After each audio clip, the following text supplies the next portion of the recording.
Hey everybody, I'm Tommy and you're on the lifeboat. Sorry. Hope everyone's having a good Thursday.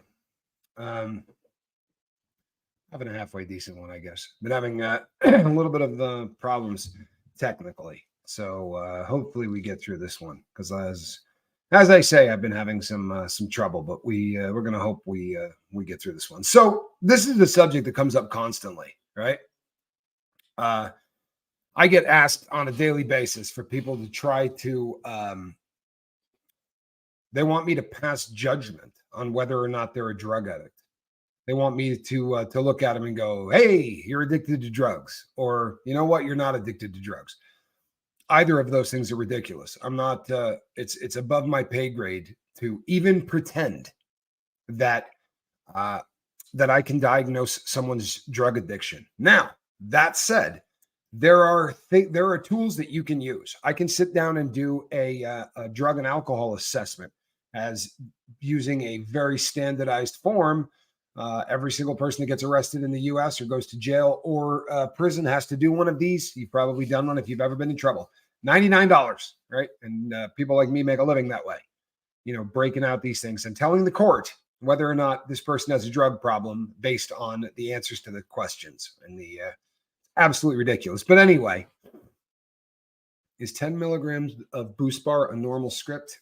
I'm not a doctor. When I was written Boost Bar, that's what I was written. So I don't think that's a super dangerous amount or anything. That's I think pretty common. But the only experience I have with Boost Bar is when they wrote it for me. So I'm not 100% sure on that. I would ask my doctor ever, always, defer to your doc. But I think you're probably all right on that. So all the time, people come to me and they'll say, Tommy, this is how much I do. This is how much I drink. This is when I do it. I started when I was this old. This is how many times I've tried to quit. This is why I'm not trying now, whatever. Do I have a drug problem? I find it hysterically funny. I'm sorry, I really do. It's one of the only things that we do that I find really funny. Because if you're coming to me and you're asking, the answer to the question, right? You're going through the motions because it seems like something you're supposed to do. Hey, Fancy Nancy, good to see you. But you know the answer to that question, right? Or you wouldn't be asking me. So the question becomes, how do you figure this out? Well, there's a lot of different definitions for addiction. The one that I use is if you continue to do a substance or a habit in the face of mounting negative consequences, right? When you first start screwing up, you just no big deal, little problem here, a little problem there. It's nothing to really lose any sleep over, or nothing to get too concerned about, right? And then it starts getting a little bit more serious. You might catch a little bit of legal trouble, or your grades start plummeting if you're in school, or whatever the case may be, right? But you start to see negative consequences from the actions, yet nothing dissuades you from continuing to do dope. This, to me, is a pretty solid definition, right? Sorry.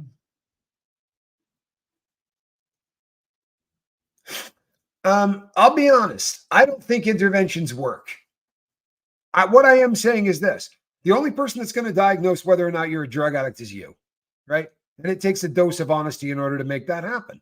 And I think it's essential that happens, because if I diagnose you, or if somebody else diagnoses you, you haven't started squat on your journey, right? What does that do?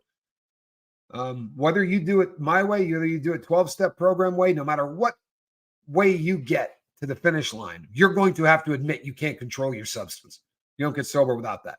Whether it's 12 steps or whether it's anything else, you're going to using without regard to the negative consequences. 100%. That's the difference. I think that's a pretty good. I think you probably said that better than I did, Jody. But that's a pretty good barometer, I think. Right, and for sure it was for me, because the negative consequences were absolutely unbelievable. And I just continued to plod along, continuing to do drugs and do what I do, right?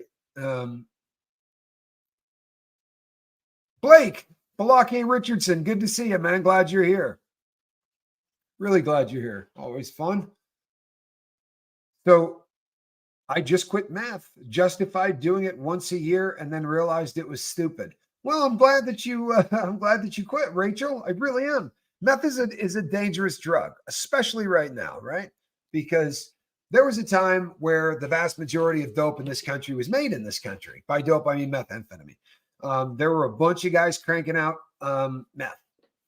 Uh, I am a drug addict. That is a pre-contemplation if I ever heard it. I most assuredly am a drug addict. I did what, $700 worth of dope a day for a really, really long time. I robbed banks to get money to buy more dope. I hurt people to get it. I lied to people to get it. There was nothing I wouldn't do to get it. And that lasted for almost 3 decades. Right? And at the expense of everything else in my life, the women that I loved, my kids, all of that. Everything took a backseat to dope until I traded virtually every single thing in my life for it. Traded the wife, traded the kids, traded the cars, traded the watches, traded the houses. All of it, right? Until there's nothing left to trade. And then you give up your freedom, you give up your pride, you give up your dignity, right? All of those things. Until literally you got nothing left. And then, that was for me, that was, even once I got inside, I continued to do dope, right? That wasn't rock bottom yet. Pretty damn bad, but it wasn't rock bottom. Getting stabbed on the yard, life flighted off the yard, brought back. That was a tough one. Being put on in solitary confinement at that time, that was really a bummer. Well, here's an interesting thing too. Rick Spicer says usage a lot less once you join the community. I think there's something to that, and that's one of the things that probably makes the lifeboat a little different than everything else that does this. I wouldn't consider you anything but an artist, Lara FM, but I think that you need to consider whether or not you're a drug addict or a drug user. And the really important thing, people, is that you really are the only person that can answer that question. I mean, at the end of the day, nobody can answer that question for you. Plain and simple, they can't. You know what happens, right, when the lights are off. You know whether or not you're doing something because you have to do it, or you're doing something because you're trying to, you're catching a buzz. You're out having fun, and you do it every once in a while. It's not that big a deal. I had friends that partied with me. I had friends that would come out and do drugs with me. Then they would go back to the real world. I was always blown the hell away by this. Like, they would come out and spend 2 or 3 days like cranking on the blow or doing whatever. And they were great because they always brought a ton of money. During the rest of the week, these cats aren't doing blow. So they stack cash. So they would come in and go, hey, man, I got like $3,000 to spend. And usually they're adults, right? So you're charging them double whatever the going rate is. But there's a big difference between party, right? Lara, I was just saying before you got here, I tell nobody they're a drug addict ever, because I just don't have, I don't believe anybody has that capacity. I know I can say it about myself. I know that there are other people who could look at me and say, he certainly lives like a drug addict, right? Like, my lifestyle was pretty damn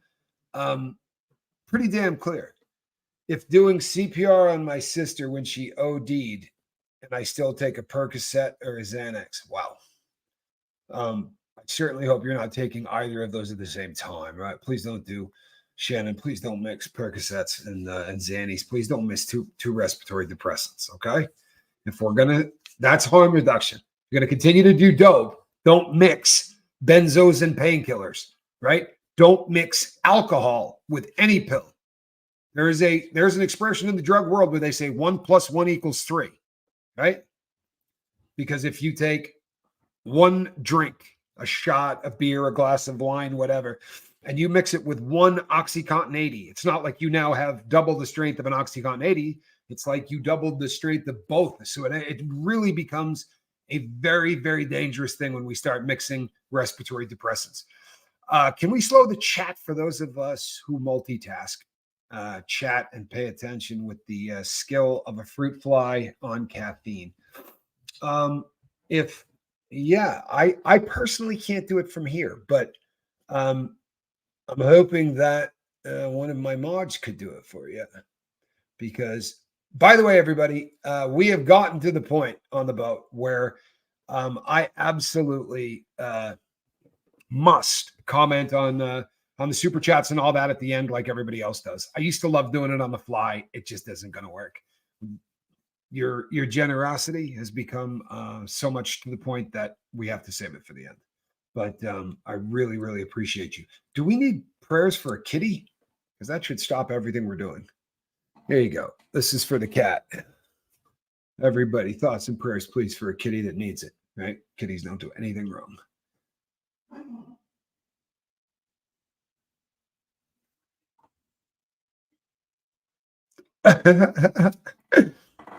And C says, comment aside, Tommy, I will disagree wholeheartedly with you. I absolutely love Seventh Son's dad jokes. I love reading them and laughing alone on my living room couch. Now, I don't think I said anything about not liking them. I just said they're most assuredly dad jokes. And he's one of my favorite people. I'm glad he's here. Did you know milk is the fastest liquid ever? It passed your eyes before you even seen it. Oh boy. You're right. What was I thinking? Multiple surgeries. Most I ever got was a Oxy 5 or a Perk 5. Wow. I was taking 1280s a day. But I've had a lot of surgeries as well. A lot.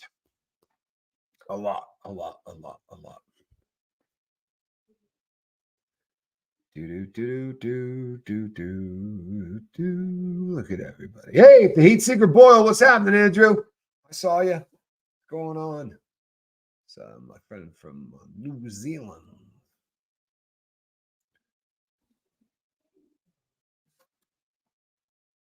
Oh, Vixen. Vixen, are you a member of the Lifeboat group page over on Facebook? If you are not, may I recommend that you even if you just build an account long enough to go over and meet some people, because I'm trying to figure out how I can put you together, because there are people I can put you together with right now, but I can't really do it here. I'm not trying to put their contact information out. Look, with the today, people, the only reason that we didn't, my daughter ended up with a doctor's appointment. We will train on the server tomorrow, and that really is going to be like a perfect example, Vixen, of where you can go and just start talking to people, because this is set up to support everybody around the clock, 24/7, everywhere. Did I hear about our camping trip? It was intense. Oh, no. Oh, no, that was awful. By the way, a bunch of you.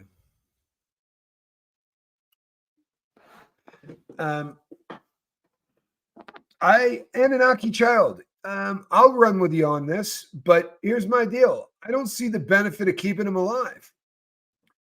Hang with me for a second, and let's just assume that,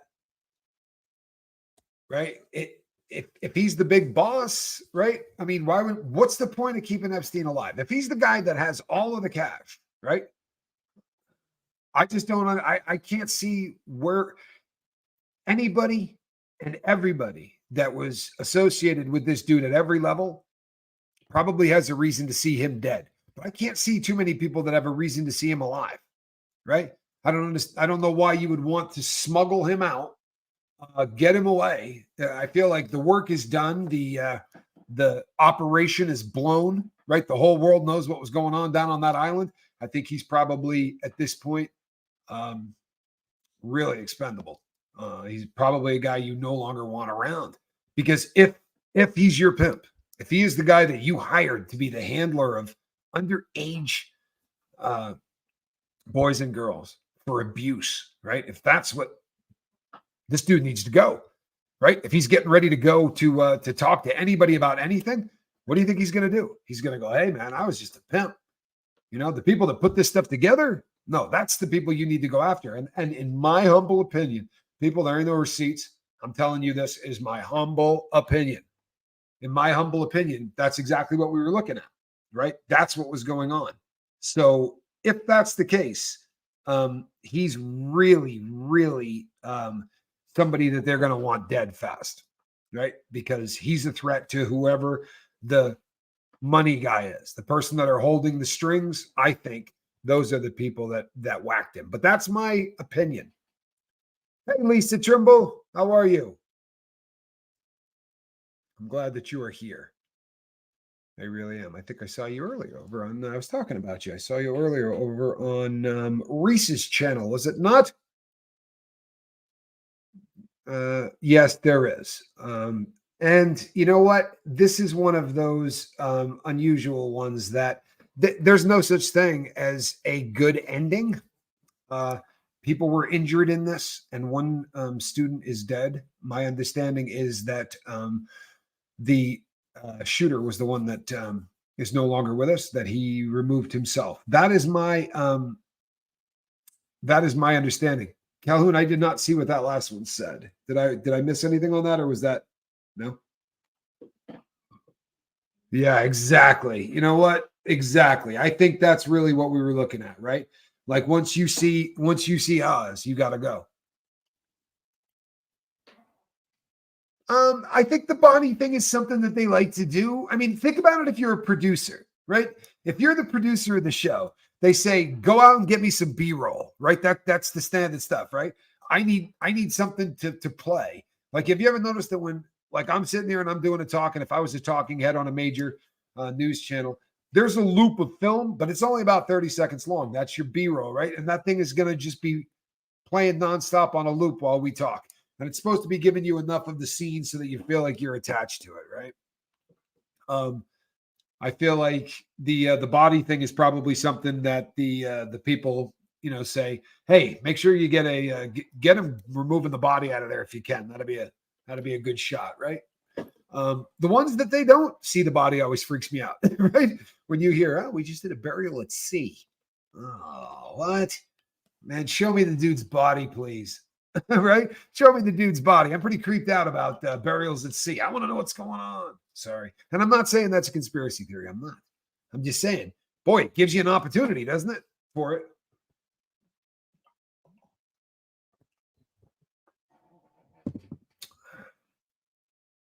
Oh, you pulled the muscle. I'm so sorry to hear that. It is, there's not much worse.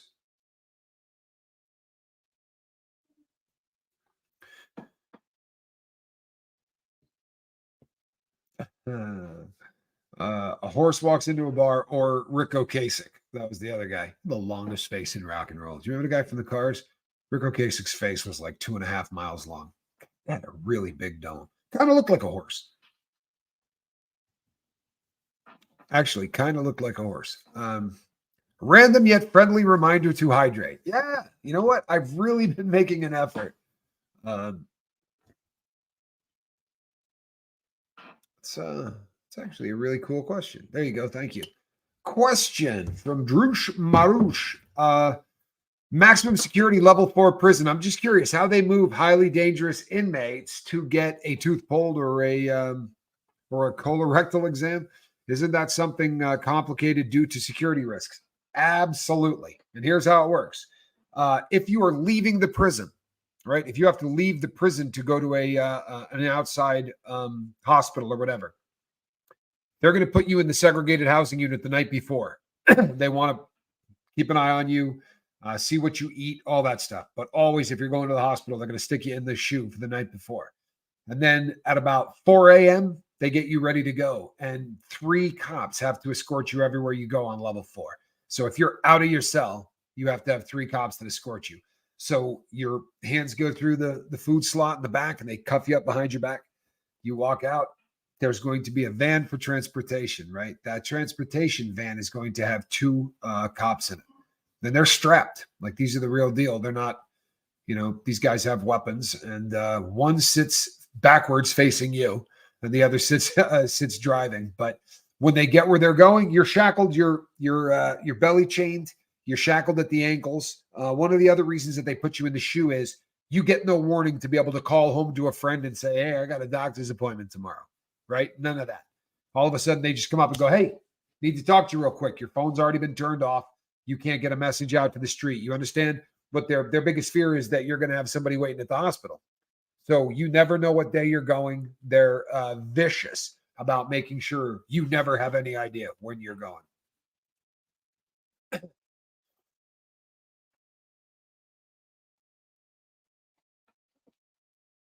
Veronica Bombria. I don't think I've ever said hello to you, Veronica. I'm glad you are here. Rico Kasich looked like the lead in The Corpse Bride. Well, there's something to that, to be sure. He was not he wasn't the most handsome cat in the entire world, but he definitely dated a lot. I cannot intelligently talk about the women's prison. Um,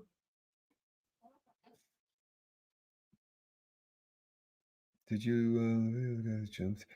Oh yeah, I did. I did see this video actually. I did. Well, so I don't know whether or not Ghislaine Maxwell, how she's going to be treated. Truthfully, I don't have any idea how that's going to go down. Jody, good to see you. STS is one of my absolute favorite shows to go on. Surviving the Survivor is an awesome show.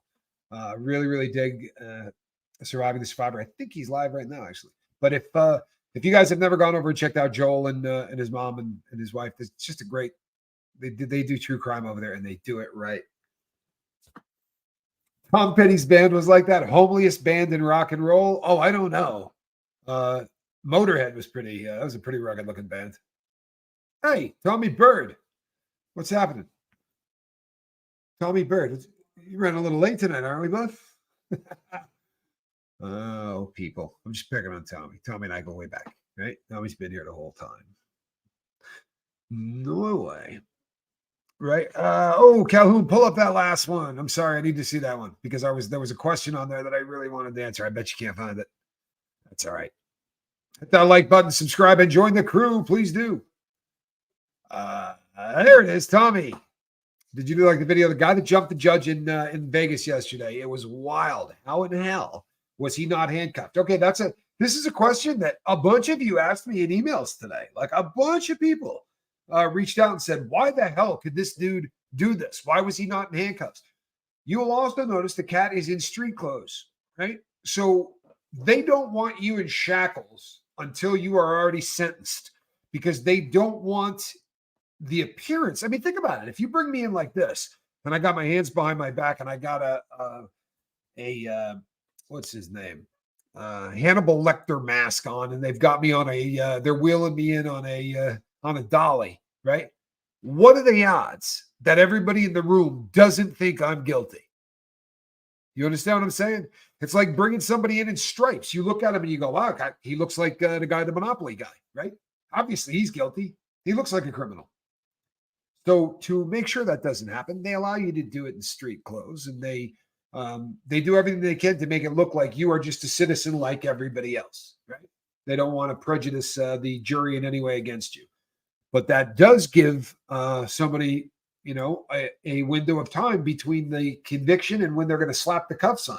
Once that conviction thing happens, then now it's game on. But what disturbed me, I'm sorry, and back to a conversation I had earlier on the lifeboat, earlier today on the lifeboat. That courtroom needed a toxic masculine man, right? Because when that person jumped on a female judge and was beating the hell out of her, it not just the jump, if that's all you saw, right? But this beating went on for a while, and there's a guy on the other side going like this, hitting them, going, stop. I mean, oh man.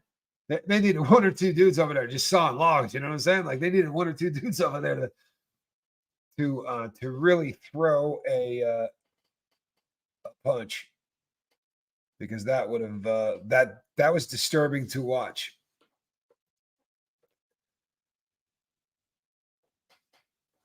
It really was disturbing to watch. I don't. I was. I'm not the convict that roots for the judge to get hurt or any of that crap. I've never been that dude. You know what I mean? I never, ever, I don't have any desire to be that dude. I find that disturbing as hell. So you thought that too, Jody. Yeah. I mean, that dude was, you talk about metrosexual or whatever you want to call it. Like that is a dude that has not been in a fist fight, which is all good.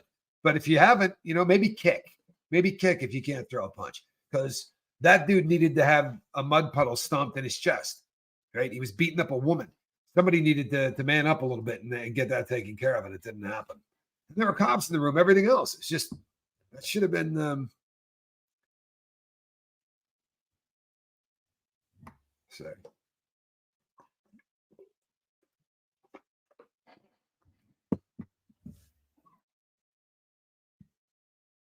Hold on, people, 1 second.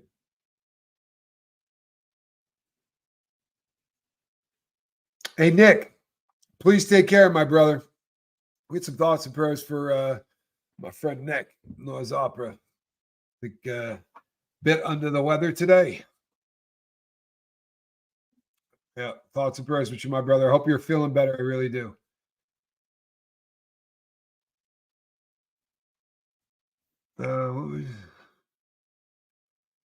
Yeah, right. I'm yeah. I promise people this case is not done for me by a big stretch. I promise you. This is something that I'm going to continue to pursue. I want to very much stay on top of this.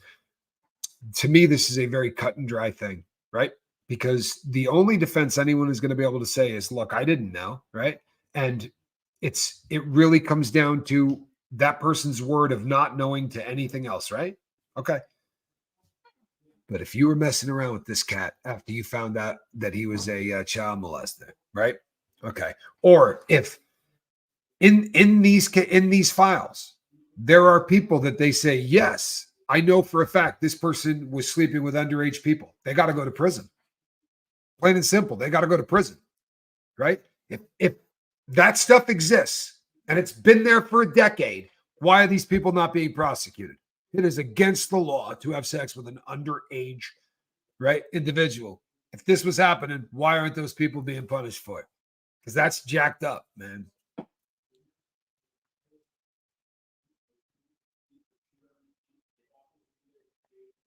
Helen, I will check that out. Thank you. Did somebody say Trivial Pursuit? I'll tell you something, people. I play a mean game of Trivial Pursuit. We on Saturday Night Boat, we normally do Trivial Pursuit or something like that. But the last 2 Saturdays, we've had some issues that have taken me out of commission the last 2 Saturdays. Right? Yeah. No, I mean, Tommy Bird. I'm that guy, right? If I had looked at the judge and said something slick under my breath, like, yeah, whatever, you B word, I would have been beat within an inch of my life. This dude managed to jump over the top of and attack this woman, and nobody did a damn thing. I just hated watching it. I really did. I don't yeah, and there you got a room full of people. There's a room full of people in there, right? I'm sorry, people. I guess I'm toxically masculine. I lived for crap like that. I would have wanted to have been the dude to get over there. Any man not reacting to a woman being hit doesn't deserve to be called a man. Thank you. Men are meant to protect us. Don't care if that's old fashioned. It's the truth. You know what? I'm sorry. I feel the same way. I do. I feel the same way. And that goes for women, animals, anything. If there's somebody, even another guy, if there's somebody that is using their size to intimidate somebody or hurt somebody, we need to take care of that, right? You need to take care of that. And if you're the biggest kid on the friggin' playground, then it's your job to take care of it. Plain and simple. If you're the biggest kid on the playground, handle it. If you're not, get with another kid, right? Because 2 of you can take the biggest kid on the playground. I promise you. So this shouldn't be all of that tough.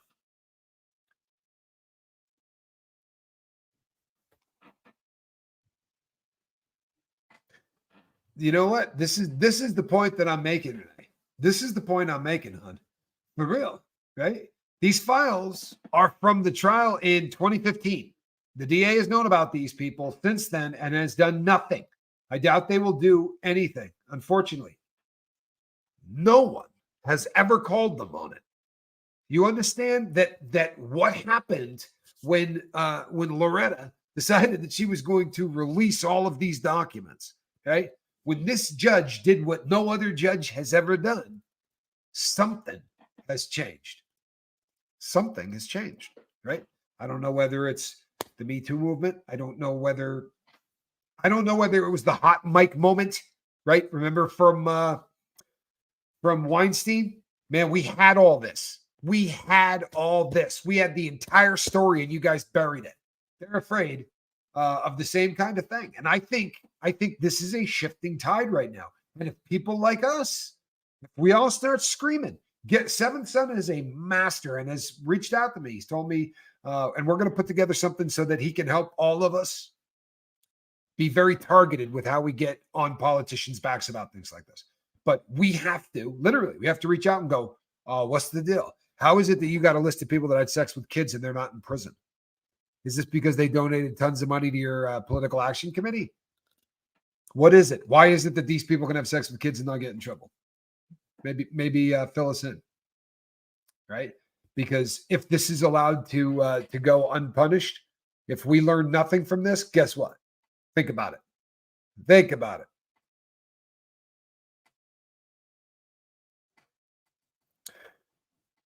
Izzy says you'd be surprised how many people freeze up in situations. You know what? That's real. You're right. That's real. It really is. There are people that freeze up. I think I've told this story. I yelled at a teller, scared her pretty good because she did that. I mean, she just looked at me and got this glazed look over her face, like all of a sudden she wasn't home. You know, I'm going, hey, I need you to, and she just like there was no one home. I kind of had the kind of a thing. No, not something I'm proud of, I assure you, but it does happen. There are people that lock up, that just, you get to a point where you can't move. Charlotte Everett, you and I can hang out. I agree with you 100%. Zero tolerance seems like this is something where zero tolerance seems to make a crap load of sense to me, huh? But you're right, Tommy Bird. That is exactly what that dude looked like. That dude looked like there has never been a fight. Would it work on the level of what this guy hitting a female judge? No, they're not going to care inside about that. To be really honest with you, they're not. That this gets into a disgusting area of convict politics that can make you sick. If somebody was doing anything to a judge in the convict code, I don't care what you did, you're getting a pass. That they're going to celebrate what he did because that woman is a judge. As sick as that is, that's kind of how it goes. There is a that's the bad guy kind of mentality, and anything that, you know, Woody Harrelson's dad was in the feds. I think he may have died since, but when I was in there, he was in. And he was in there for either attempting to kill a judge or successfully killing a judge. But that's what, and yeah, they kind of celebrate all of that crap. Or someone that kills a cop. By the way, you know, I'm not talking about me, right? I'm talking about, this is a convict thing. I don't dig any of that. I really don't. I've always said that yeah, I don't there's a lot that convicts did inside that I don't agree with. I'm not a racist cat. I can't stand any of that crap. And you know, if you want to divide groups in there or whatever, I understand that it's them doing it to us. I understand that it's the feds dividing us intentionally because it makes it easier. But you know, I watched guys in there that decided to hate people because they were Jews, or they decided to hate people because they were Mexicans or whatever. And you know what, man? All the rest of it, you lost me, right? From that point on, it's just, that's not something I can live with. So, my doctor gave me a script today for Vicodin. I have chronic pain in my foot. I need to figure out using them without it becoming a problem. Case, here's what you do. Take it exactly the way it says on that bottle, right? Do not take it more than it says on that bottle. That's all you got to do. I promise you. What they put on that bottle is exactly how you're supposed to take it. And if you do it that way, you're not going to become dependent on it. Now, the reason for that is they're not going to give you enough of them to get a habit if you're eating them the way that you're the way it's written on the label. They're not going to give you enough of those pills to develop a habit that way. So you do that successfully. Don't ask for a refill, right? Get tough. After the first one, got to bite the inside of your lip, right? Do what you do.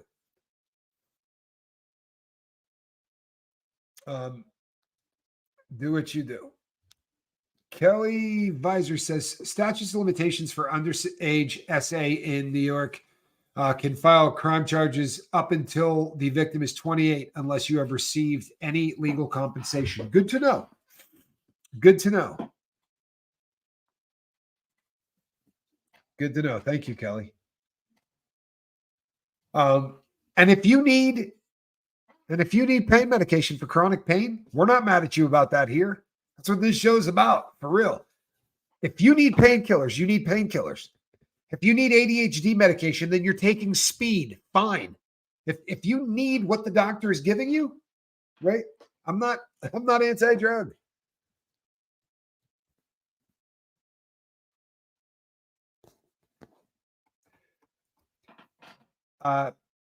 Jody, the first time you took Percocet, you were already a drug addict. Honestly, I mean, that's kind of how it works. You were addicted to drugs in the womb. I know that that's a hard one to wrap your brain around. If Percocet has your number, then it has your number. If you're dealing with pain, you kind of have to. I mean, there's a chronic pain management individual probably has to take it. I mean, this is one of the hardest things in the world, especially considering doctors now do not want to treat individuals. Plain and simple. Doctors do not want to treat individuals, and because of the opioid crisis. But in terms of becoming addicted, a physical dependency is going to take about 14 to 16 days on average. That's the average individual. That is, right, after they've become addicted. What I mean is, if I were to come back, they say 14 days, I'm done. I'll be right back where I was. Now, I'm here to tell you, if I do 4, I will be physically addicted. I've done this for 30 years. No matter what science tells you, I do it for 4 days, I'm done, right? 3, I could probably walk away. Now, I wouldn't be able to because I don't have that strength. Once I start, I promise you people, I go on autopilot and there's nothing I can do about it. Nothing. I'm not having surgeries for that reason. There are things I'm not going to do in my life because I can't take pain meds. I'm not saying I'm like other people. I may be nothing like Jody. I may be nothing like anybody else. But for me, I turn into a completely different human being. And I do mean a completely different human being. Yeah. But I won't take that first one. I promise you that. There is no chance I would take that first one. What about Toradol? I'm a fan. I am absolutely a fan of Toradol. There's a lot of people who are going to pop up here and say, Toradol does nothing. Yeah, I can drink beers. I don't have a problem with alcohol. I never have. I don't like the buzz. Sadly, it's not a drug I enjoy. I like being in control, and alcohol is something that I don't like the feeling of losing it. And I know it probably sounds silly because I was addicted to heroin, but I never lost it on heroin. I was always in control of myself. Right. I did not out. I didn't overdose, any of that. I was a strange addict, but yeah, I drink beers whenever I want. Or is that triggering to addicts? I would not do it here. I would never do it in front of any of my friends who are in recovery ever. I would not do that. I have friends I'm sure that can handle it. I just wouldn't do it. I don't drink around people who are in recovery. I just think it's bad form. And it doesn't mean that much to me. It's not like I need it. So if I know that someone I'm with is in recovery, I'm not drinking. I'm not doing anything around anyone like that. That's bad. That's just, I don't know. It's bad. I wouldn't see any reason to do it, but civil charges can be filed by you, the victim, until you reach the age of 55. Thanks again, Kelly.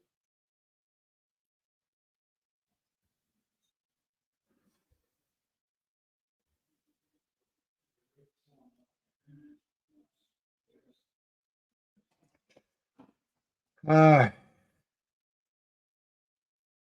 well, probably, and they probably would.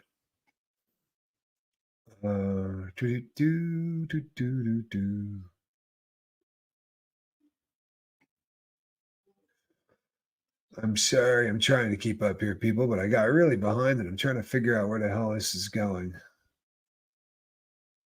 Do, do, do, do. All right, that's it. I'm tapping out. We're just getting down to the bottom.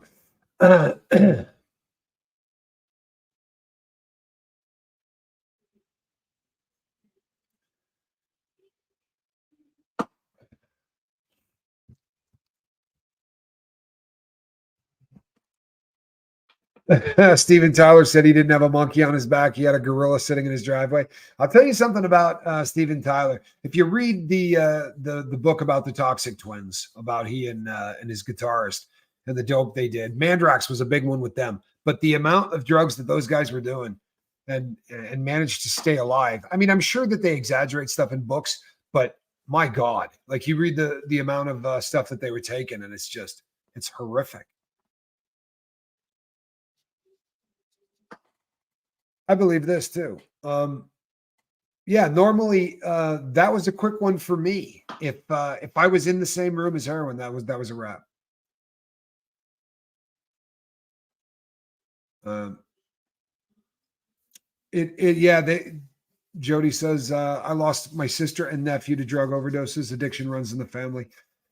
Yeah, it usually does. If it is there is a very serious genetic component to drug addiction, and it is passed uh, from parent to child. And it doesn't even have to be, it can be in the nature or the nurture, right? For those of you who, you can absolutely pass it on just based on how you raise your child, but you can pass it on in the DNA as well. You can definitely do a lot of damage one way or the other, whether through nature or nurture. But in either way, the best thing that you can do is communicate to your children and be viciously honest. Sit down and talk to your kids about drugs. We have this thing in our head that if we're honest to our kids about the fact that we might have done drugs, then our kids are never gonna. They're just gonna instantly go, dad did dope. I'm going out to get a bag right now. And you know what? Research doesn't bear that out. It really doesn't work that way. In fact, it's quite the opposite. Talking and being honest and showing your kids that you're human. Yeah, you know what? I had a vicious problem with this stuff. I know that my kids have a different respect for opiates because of what happened with their parents, right? And the fact that we were super open about what happened, right? Both mom and dad had a problem with pain medication and opiates in general. That's it's a time bomb. It is a time bomb. But you know what? I'm never going to diagnose anybody. I hope that comes out good and clear, right? So that I don't get emails saying, "What do you think?" I don't.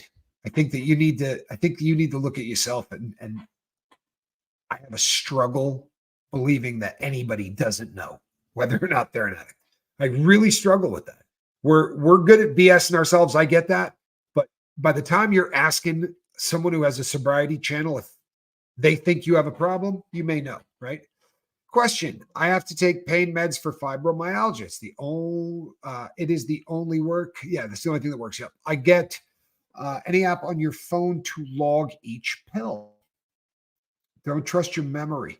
I am so thankful I did it from day one. The best tool. It's a great idea. It really is. And with any habit like this, if you start it from day one, it's your best friend. You start trying to develop a habit later, not impossible, certainly more difficult. Anything that you can do from day one, you're definitely going to do you're going to have a much easier time developing that into a habit. Now, if you have, this is a perfect example. If you have fibromyalgia, good luck getting through the rest of your time on Earth without pain meds. Am I going to get an email from 10 people who tell me they do? Yeah, I am. But I worked with people on the lifeboat that I watched uh, fibromyalgia take these people apart. I mean, for real, take them apart to where it was, bringing them to tears. It's a serious affliction, and I don't. I do not pass judgment on anybody that needs to treat pain. I mean, how can you judge somebody for that? Um,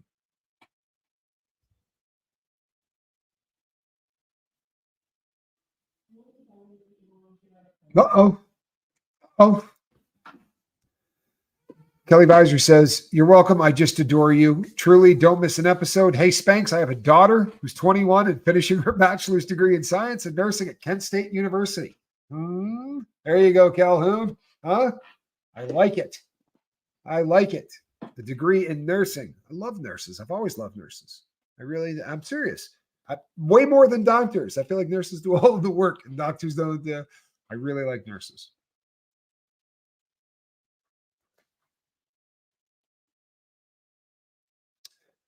And Hummingbird, I am sorry for your loss. And I'm sorry for the fear because I know what that's like. But we have a rule here, right? And it's a good one. I promise you. You got to adopt this. The first thing you got to do is default to the opposite direction that you would normally go, right? Because as addicts, the first thing we do in a situation like this is we go, that's malignant. And not only is it malignant, it's stage 4. I probably aren't going to make it until Friday, right? This is what we do to ourselves. I've told the story a million times. My letter from the probation officer. You need to be in my office Monday morning as early as you can get here. The whole weekend. I'm like, oh, they're violating me. I'm getting sent back to the joint. No, they were sending me back to the joint. Right? They wouldn't warn me. They wouldn't ask me to come in. But logic ran out the window. I wasn't doing logic. I was going to the worst case scenario because that's what we do. Right? We do it all the time. So I am of the firm belief that that mass is not going to be malignant. Right? I think that you are going to see a miracle happen in your life. I'm going to default to the miracle. And I'm going to continue to pray for you. If you don't believe in prayer, that's cool. But I do. So I'm going to continue to pray for you. And because I've grown pretty fond of you. I really have. So, yeah, the name of the app would absolutely help. I think it would be really cool if we could get the name of the app that's helping people track the number of pills that they take. This is really an issue for a lot of people, especially when you're in pain, right? When your whole life is when you are every nerve ending in your body is trying to unseat what you're doing. It's very difficult to pay attention to the really small stuff. Still looking for that white snake jacket. That's the spirit. Someone's gonna find it. And all the corresponding channels. I think that's a huge thing. I love the idea that that everybody kind of has a place to go. I love the idea that everybody can go and continue, because whether we're talking about sobriety or whether we're talking about Scientology or whether we're talking about skiing or Gruen watches. Oh, I really like Gruen. Gruen is one of my favorite companies, just for the record. I have my collection of Gruen is they're all vintage, but I have a ludicrous collection of Gruen watches and all of their holy grails, almost all of their holy grails. I don't have their chronograph, like the Sky Chief kind of one, like the Benner Sky Chief, their version of it. I don't have that, but I have everything else. One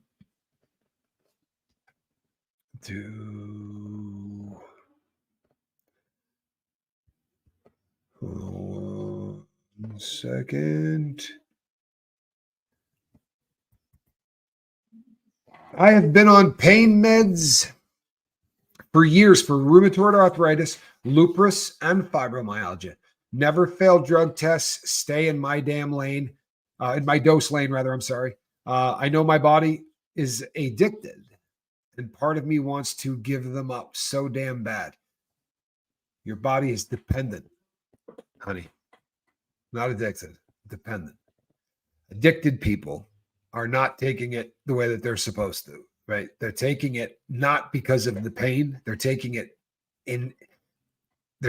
for spiritual pain. They're taking it for emotional pain. They're not taking it for the physical pain, right? When you get to the point where you're abusing the drug for the buzz of the drug to avoid something, right?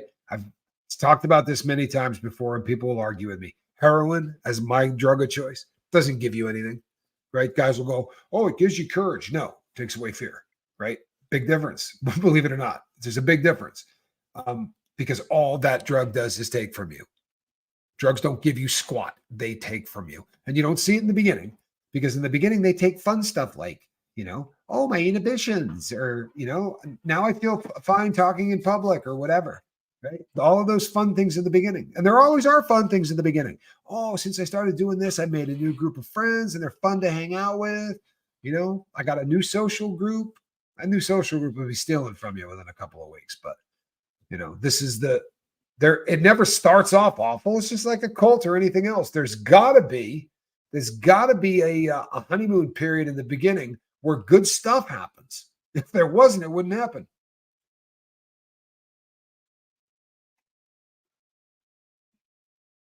The bipolar road. Okay, I like it. And I like that you didn't go with everybody else's. It is a great name, though. But the bipolar road, everybody get that? Get a link up. Put that link up. You hear me? Put that link up.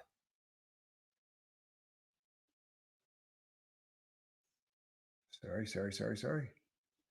I had a denim jacket with leopard spot leather shoulders. No. Good Lord, that sounds hot. That really does. Like that's in my wheelhouse. I am an 80s guy. That sounds like an 80s jacket. Mary Reno says, yep, fibro is awful. Can't function without the medication. Also have cancer for the 4th time and congestive heart failure along with a really spacious med box. Thoughts and prayers, Mary. That's hard. That really is. Well, we're here, Mary, and we'll be here every day. I promise you that. Be here every day. Tommy Bird had a question. Tommy Bird's a troublemaker. You got to be really careful with Tommy Bird. Let me find Tommy Bird. Where's Tommy's question? Tommy's my guy. I don't see Tommy's question. Calhoun, do you see a Tommy Bird question?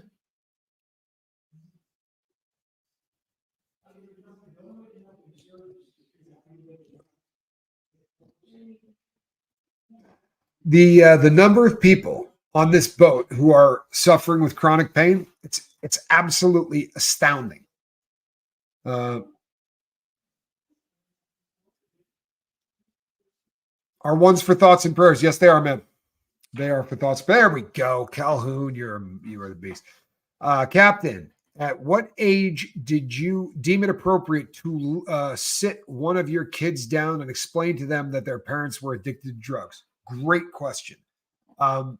This was something that I went around in circles with my wife about. My wife at the time, because I wanted to do this younger than she did. Here's my advice on this. If they're going to talk to your kid about drugs in school, then it's plenty early for you to be able to do it, right? And some of the first intros were in elementary school where they would start to bring up drugs. And I remember Calhoun coming home and saying, dare talk to us at, okay, it's a lock. Like if they came in to talk to you about dare, then it's time that we talk to you. But he was 11 when he found out that I was a drug addict. That would be the answer to that question. And Calhoun fought me on it. Like he really did. I said, his mom was in rehab when we had this conversation. So he knew. And he said, mom is a drug addict. I know. And I said, I am too. And he went, no, you're not. And I was like, yeah, I am. And what was really, I don't know if you remember that day, Calhoun, but he said to the doctor, oh, is it my turn to talk? Because the doctor asked him if he had something to say. I'm like, is it my turn to talk? And then went on a tear and scared the crap out of the doctor and everybody else. It was fairly impressive. My boy's been a communicator since birth. He's pretty good at it.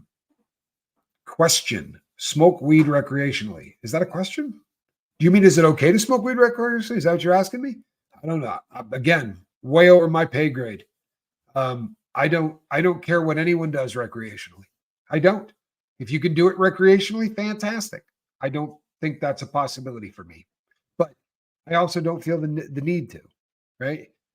If I really felt like I need to have a buzz, I could drink 2 beers. Again, not really a fan of it, but I do eat 10 milligrams of THC and 5 milligrams of CBN to go to sleep every night. When I am in pain, my body gets really cold and I start shivering. It can be extremely painful. I know exactly what you're talking about. And so does anybody that has ever been addicted to pain meds. Right? Anyone who has been addicted to pain meds knows exactly what Mary's talking about here. You start shivering as the pain literally feels like it's dropping your body temperature, and your jaw will start doing the up and down thing. Oh no, I'm not. Tommy Bird is it might be the name.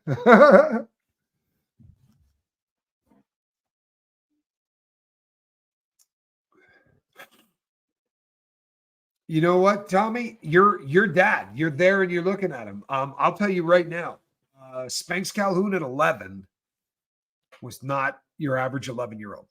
Like, I will tell you that. He was his ability to comprehend, communicate, and get concepts that were probably above his age appropriate kind of stuff. He was touched. He was touched. So that may not be the greatest indicator, because he really was. I didn't talk to my daughter until she was. My daughter was 13 when we had the conversation. I'm sure that they had already had it with her, but the first time that she and I talked about it, she was 13. Oh, snot face. I get fat fingers. Smoke weed recreationally. It's hard to explain that to doctors without seeming like an addict while also dealing with alcohol. How do you explain to a doctor without seeming like drug seeking? This is a hard question. It's a good question, but it's a really, really hard thing. I would just try to communicate right from Jump Street. If it were me, like, what I would say is this. They'll ask, do you take? Are you using tobacco products, or are you using this? Do you use THC? Yes, I use THC. Oh, you use it recreationally? I use it to go to sleep. Right? I have complex post-traumatic stress disorder from something that happened while I was in prison in 2013. I have tried everything, right? Everything that they will write you a prescription for, Big Pharma makes, to try to help dreams, people who struggle badly with night terrors, right? The kind of dreams that make you lose weight, the kind of dreams that make you die young if you don't get it taken care of. But I said to the person I'm talking to, I run an anti-drug channel. Like, I run a sobriety channel. I run a channel that helps people get off drugs, right? I'm not even stoked about taking this, but nothing else works. So I would like you to know that, don't write, for me, it's a little different too, though, because I don't want a prescription for anything. Like, I don't, right? I'm usually the one that's telling doctors, no, I may have ADHD. I'm not taking speed. I know what happens when you give me speed. It's not an option for me.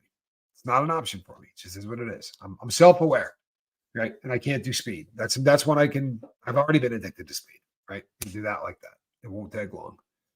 The app is Pill Alert. Everybody get that? The app is Pill Alert. Mary Jones. Thank you, Mary Jones.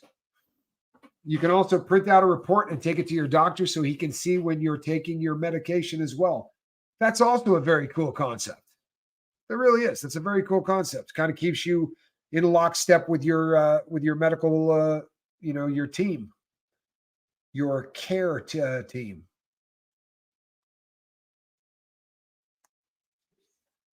Meow, meow, meow, meow, meow, boo, hiss. Cats have been known to hiss.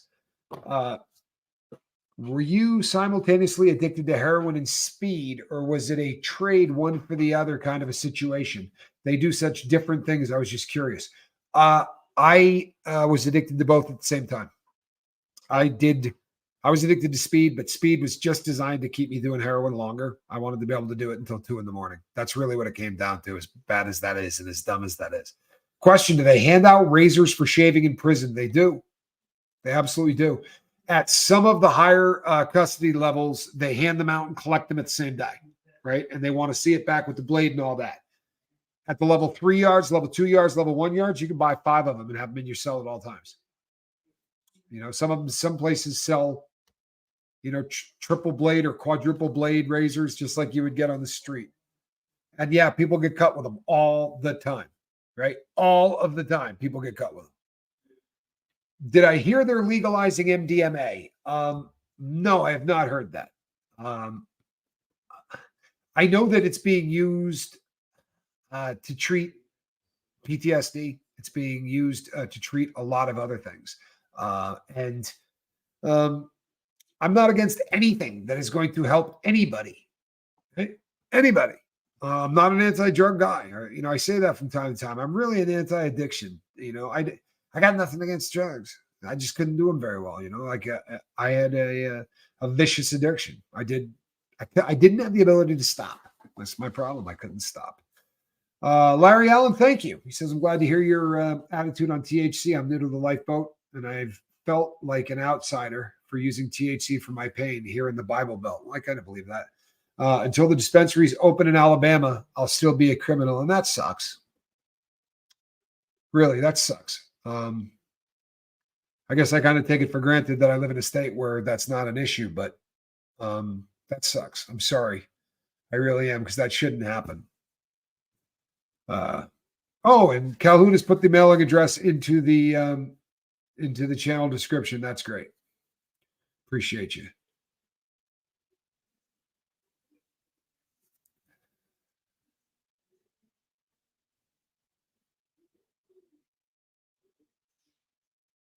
I made my pain management doctor take me off of oxycodone. Good for you, love. My body would start shaking about 45 minutes before I was due for the next dose. Absolutely, it would. You were in withdrawal, right? That's terrible. I was taking 15 milligrams every 4 hours or 8 pills every day. It scared me. I should imagine. I'm so glad you're off of it. Good for you. Good for you. That's not an easy thing to do, too, because, you start to develop the you really can develop the addiction, the habit very, very quickly. If it has your number, like our friend said, if it has your number, it's going to get you on the first one. Make no mistake. If it has your number the first time you try it, you could be screwed. I took pain meds, never an issue. The first time I took pain meds when I didn't need them, that was a wrap. That's all it took. The first time I did not need pain meds, but I took them. MDMA is methyl dioxymethamphetamine or something along those lines. It's ecstasy. It's the chemical name for ecstasy. Developed a long, long time ago, but not really used for. It got real popular in the 70s and the 80s and then early 90s. And the government got rid of one of the main ingredients, and so now it's very, very difficult to make. So most of the stuff that's on the street these days is bunk. Even if they're calling it Molly or whatever the hell they want to call it, there's not a lot of pure anything out there. Sadly, I talk about it a lot, but we're the last generation of people that actually did drugs. The people that are doing drugs now don't know what they're getting. Stuff's killing them. Right? We could experiment with drugs. You can't do that anymore. The generations that are coming up now, it will kill them.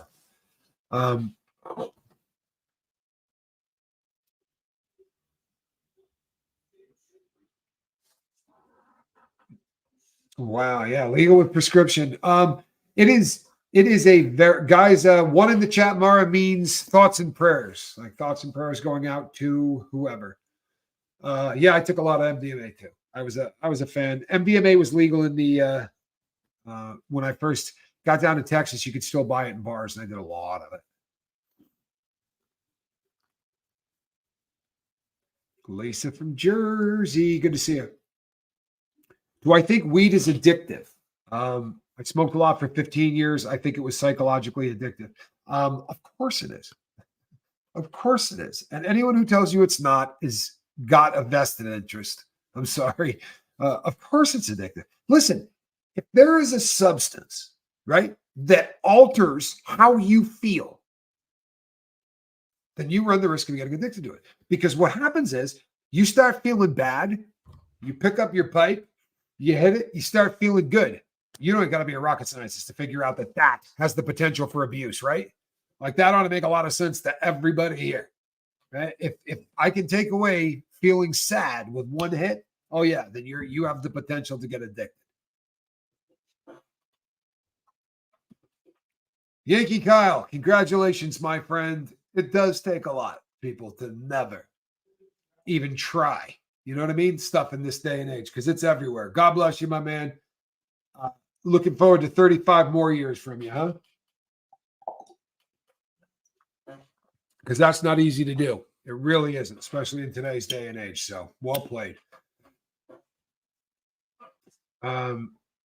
Polycystic kidney disease. Good Lord, Cag, I'm so sorry. That's hard. That's hard.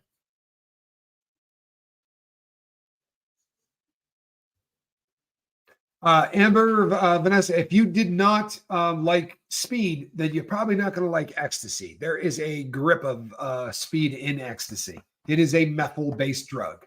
So there are some real big similarities between the two. One has a kind of a happy component that the other does not have. But to be sure, if you don't like speed, you're probably going to have a problem with X. That's just kind of logical.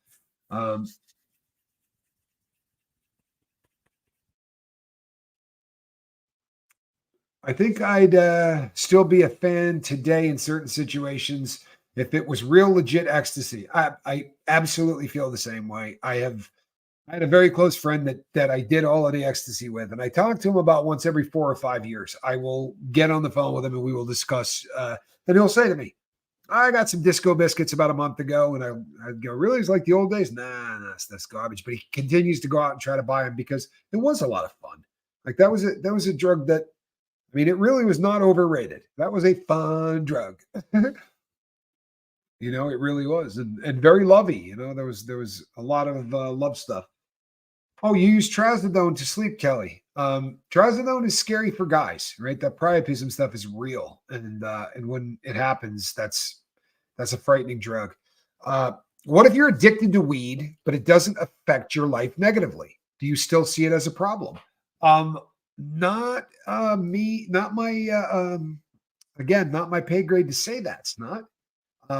Do I see it as I don't see anything as a problem for anybody other than me, right? And I mean that. It may sound funny from sitting in this chair, but I don't judge anybody for their use of anything.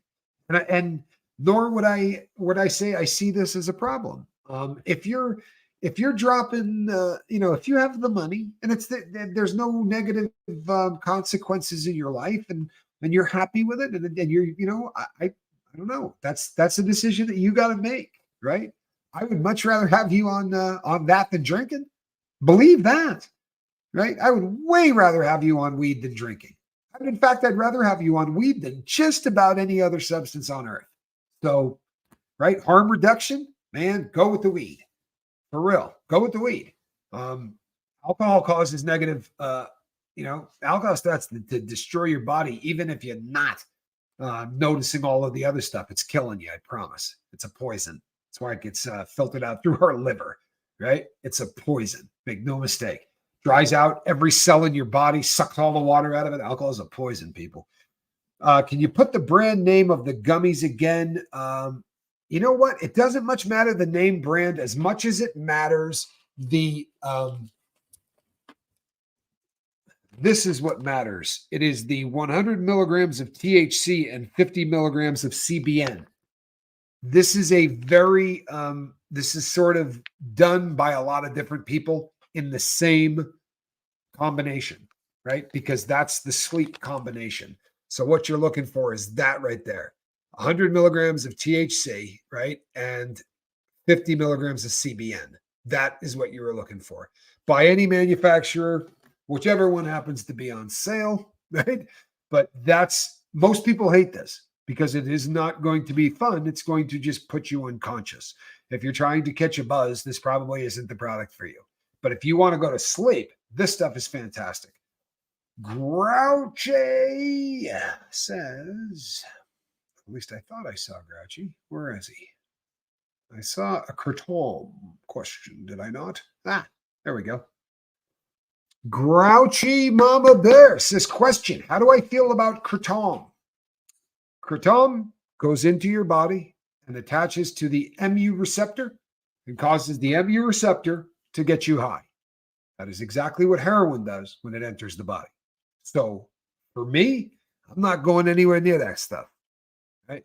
As far as I'm concerned, it's gas station heroin. right? Head shop heroin, whatever you want to call it. In really small doses, it doesn't feel like an opiate. In really high doses, it does. Because in really small doses, when you barely tickle the MU receptor, kind of feels like speed a little bit, right? But when you really start, getting in there, is it as effective an agonist, right? No, it's not compared to, the morphine molecule or something else, but it attaches to the MU receptor. So you can get addicted to it. I promise you, anything that attaches to the MU receptor, you can get addicted to. So is it harm reduction to use this stuff instead of heroin? I don't know. Maybe, but I don't know. It's not something I ever abused. I know a lot of people that have, though.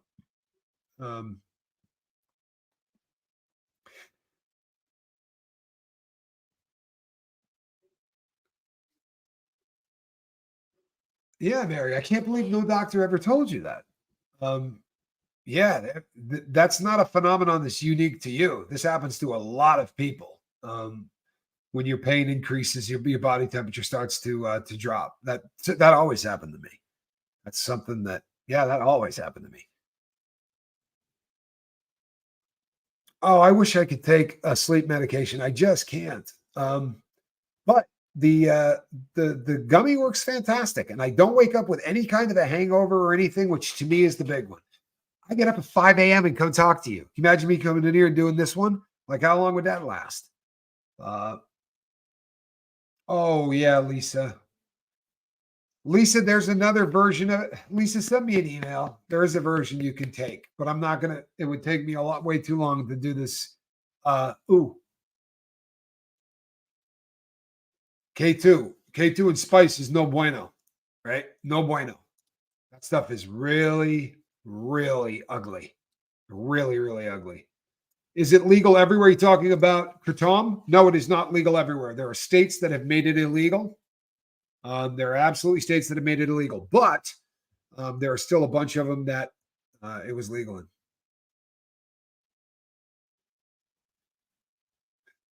You were watching the 6 hour ago video and you missed this one. I'm sorry, Tampa Bay. You want me to start at the beginning? 10 milligrams of indica chocolate. I sleep just fine. The indica knocks you out, to be sure. This is when you see the 10 and the 5. It's an indica product, right?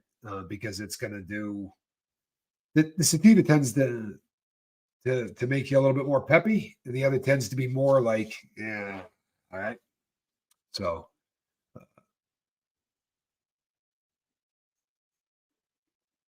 yeah, K2, Debbie, I'm scared to crap. I watched a lot of people abusing that in prison, and it was so scary watching people freak out on it on the K2. I mean, it was horrific. It really was. People freaking out.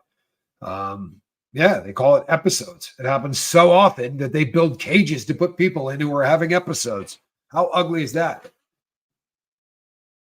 I could never really enjoy sativa when I used to smoke the stuff. I was not a sativa guy. I was an indica guy. I was purely an indica guy. I didn't even like a mix. That was my thing. I don't know if that would still be the case. It's been a long time since I really got into any of that. K2 is a synthetic cannabinoid. It was manufactured. It's comes out of China. It's sold usually through a research chemical company. Often it is accompanied with the letter J before a bunch of numbers, and it is as a research chemical, but it is not a research chemical. It's just a way to get you high.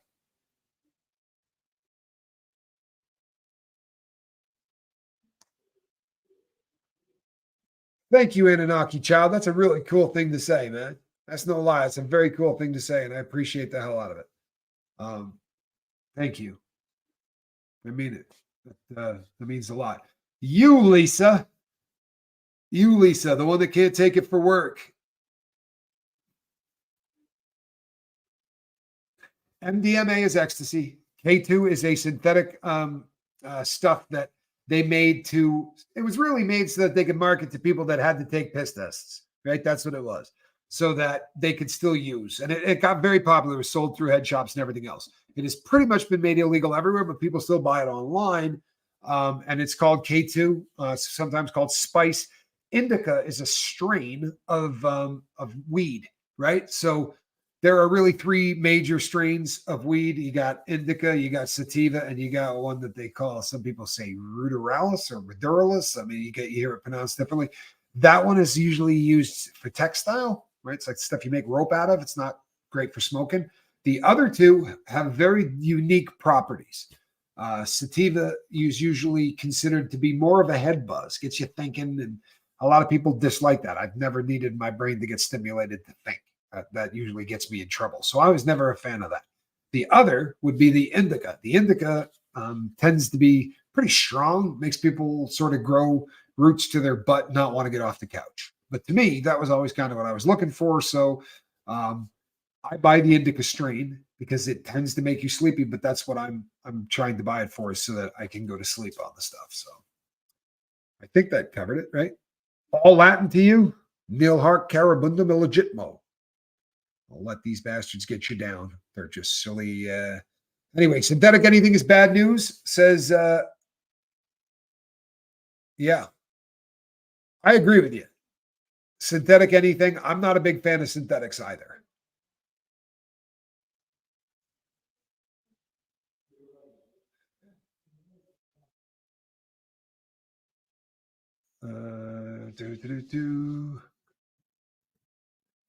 Oh no, I know exactly. One tough chick. Oh, don't say that. You're sad. That's where I was the other day, man. Boy, I hope you've got a good. I really hope you got a good doc.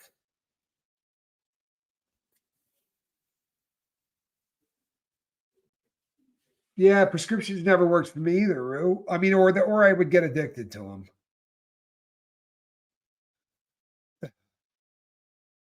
Yeah, I did bust out a little lot. Uh, Question: is there a name for the tests that test for addiction? It's just their yeah, something thermal. It's just one. It's like one of the PET. It's one of the scans they do of the brain. It's the PET, but it's the one that's done in action. And I don't know why I can't remember the. Thank you. There you go, Kristen. There you go. There is a bunch. I think there's an abbreviation for it, but it is basically, it's like a pet, but it does it in a video instead of a still shot. It actually shows the brain in the process of working. You know what? I'll do a show on it in the next couple of days. I've already done a couple of shows on it, but I'm due to do another one, so I'll just do a show on it in the next couple of days. How'd that be? All right. All right, everybody. I think that pretty much is going to bring us. But let's go through these, shall we? Let's see. Let's see here. Look at this. Nancy Jones, new member and looking fantastic in green. Thank you, Nancy Jones. Ensign, Nancy Jones. And Kirsten Iverson. One thing I have learned on this boat is not to be judgments towards people with addictions. I love it. Good Lord, if the world could just learn that, huh? Thank you so much, Kirsten. I'm so glad you're here. I'm so glad you found the boat. I mean that. It's not face. Thank you. It's not with their generosity. It is gifted 5 lifeboat memberships. Got a lot of new ensigns, including Tiff. Hey, Tiffany. Lori T. Thank you, Lori T. And look at this. 7th says, did you hear that Bill Clinton got on Jeffrey Epstein's plane 25 times and got off 50 times? Let him bump. Yeah, that probably could be the case. He's a pretty bad dude. Lisa Trimble, thank you so much. I really appreciate you. Thank you, Lisa. You are a faithful supporter. I really appreciate you. All of you. Snot, thank you so much. To all of you that do this every day, literally, this is what allows us to do really cool things. Journaling is tough. Someone said they didn't want to write things down because they didn't trust other people. Journey app, passwords protected. There you go. There you go. Password protections. I love it.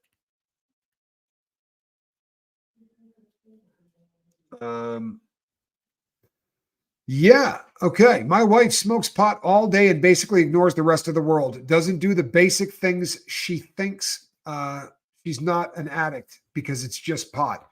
This is a textbook example of what I'm talking about when that drug is no longer just that drug. If it is the focus, if it's the first thing you do when you're getting up in the morning and it's the last thing you're thinking about before you go to bed, there's a problem. There really is a problem. I'm not sure that they can make it, right? Like I will see that and I'll be like, wait a second, that's not the one. No, it'll have to be the genuine article. It's going to be like what's her name's glass slipper. You know what I mean? It's going to be like, oh, there it is. It's the girl with the jean jacket. Lost both of my older twin brothers to heroin. I'm so sorry. What a beautiful thing to say. Thank you. I wish that they had made it. That it's a mother of a disease, and the vast majority don't make it. You know, it's the fortunate few. Mr. Manners, thank you so much. And again, there, Lisa from Jersey. Thank you, Lisa from Jersey. And first time on your channel, visiting after Reese's. Thank you so much. I am so glad that you are here, all of you. I mean that. I really mean that. This is it's humbling stuff, people. It really is. It's really incredible stuff that you guys want to come here and listen. It touches me in my heart, and I mean that. Hippie chick, thank you for another day. It goes to all of you, right? Thanks for another day sober, because I use you guys as the backbone of my sobriety. Much love. This is a cat in a basket. Can you see her little ear? Look at how cute that cat is. Did I bum you out? She's not happy. What could be worse than dad waking you up mid-nap? Oh, she's not happy. That's all right, though. I hope all of you have a good night. This boat really is awesome. God bless, and we'll see you on the next one.